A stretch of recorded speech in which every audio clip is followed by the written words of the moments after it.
নতুন ঠাকুরপো, তুমি হঠাৎ? আগেও তো এসেছি, প্রশ্ন করনি তো? না, হঠাৎ করে আসার তো কোনো কারণ নেই। কোনো প্রবলেম হয়েছে বাড়িতে? তোমার কি ধারণা শুধুমাত্র বিপদে পড়লেই আমি তোমার কাছে আসবো?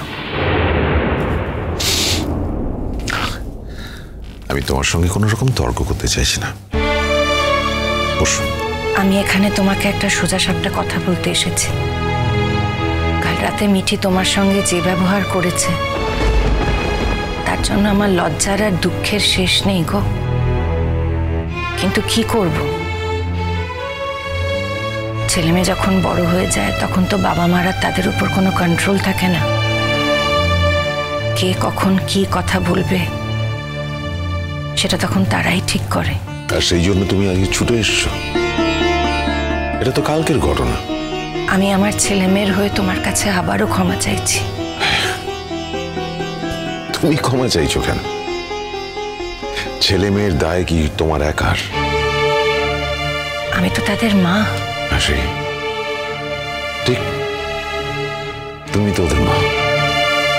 আর আমি কে? কেউ নয়, অ্যাবসলিউটলি কেউ নয়। হয়তো কোনোদিন ছিলাম না। তুমি আমাকে ভুল বুঝো না। না, আমি ভুল বুঝছি না। আসলে আমি প্রতিটা মুহূর্তে উপলব্ধি করছি,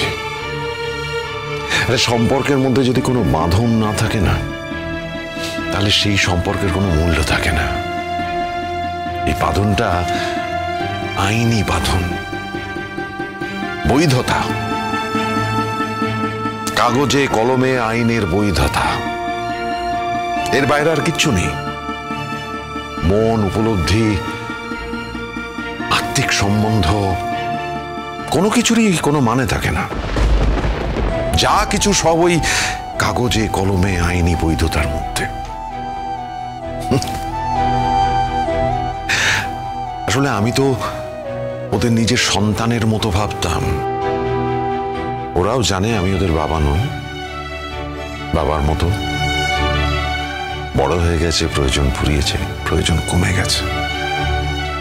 আর আমিও প্রতিটা মুহূর্তে বুঝছি যে ওরা আমার সন্তান নয়। যে কোনো মুহূর্তে আমাকে বাতিল করে দিতে পারে। আর আমিও হয়তো এখন এই বাঁধনটা আলগা করতে চাইছি। যাকে এসব কথা এখন থাক। তোমারও খারাপ লাগতে পারে, আমারও এসব কথা বললে কষ্ট হতে পারে। চিরসখা সোম থেকে রবি প্রতিদিন রাত ৯টায় স্টার জলসায় ও জিও হটস্টারে।